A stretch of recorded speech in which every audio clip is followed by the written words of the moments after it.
All right, I have a few things to talk about. Sorry for the delay, but this is actually post 82 outing, which is awesome. I just texted Brady, and Brady was like, there we go, flat ground paired with chilling on the lower body actually worked. So we're gonna continue to do that. In the True Coach, continue to if it's 2 to 4 sets, stick with 2.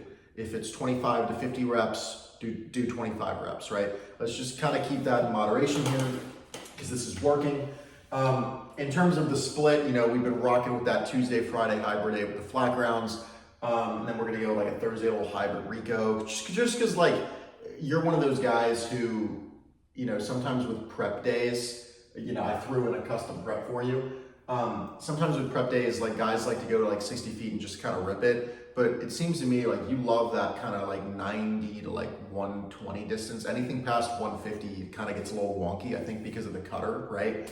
And speaking of which, my first point is I watched the video. The cut, I am literally not going to change anything about the cutter because since we started working together, it's always been we got to get rid of this cutter, we got to get rid of this. But as you are throwing harder now, the cutter is ceasing, and it's more of a true cutter. So if you want to get really metrical here, this was more of a 7 to 10 vert on TrackMan and probably a 0 to -3 on the horizontal. But in the past, you were ripping 0 vert, -7, -8 cutters, which is just a slider at this point. That's a bullet slider. So what I saw in the video you sent me over the weekend, this was more of a comes out true in the hands and then it kind of gets here. That's why some of them you missed arm side. I talk about missing arm side a lot. You'd miss arm side and it would come back and kind of clip the corner there. I'll take that any day of the week. I'm actually not going to change anything about that cutter. I think that's a lethal pitch. I just wanted to get away from those wicked -7, -8, horizontals that we were throwing. And then the last thing I'm going to say, I will be changing, some things in here, but they are going to look very similar. So I'm going to type up some customs for you. It's going to be the same outline of custom hybrid A's and the hybrid Ricos and the Ricos that we're doing. I can leave the prep in.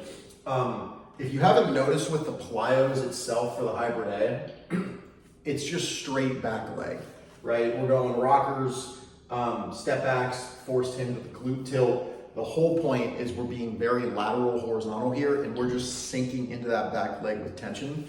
I'm gonna keep those in. I think the one thing I can change is the roll-ins because the roll-ins are more of a linear movement rather than this lateral movement.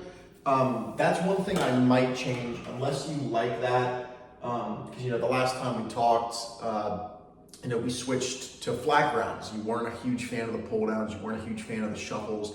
It seems to me like you're a pitcher and you like to just move in one direction. It's less moving parts. That's how you throw harder. So I'm probably going to change the roll-ins. I'll probably move forced hinge glute tilt up and then take out the roll-ins, put something in there else. Gray ball is always going to be optional. I've had a lot of new guys sign up from Tread and they're like, man, you really don't like gray ball. And I was like, it's fine. But that's all I got. Sorry for the delay there. I'm absolutely stoked. 85 is literally we're right there. We're just a sunny day away from it. I'm excited.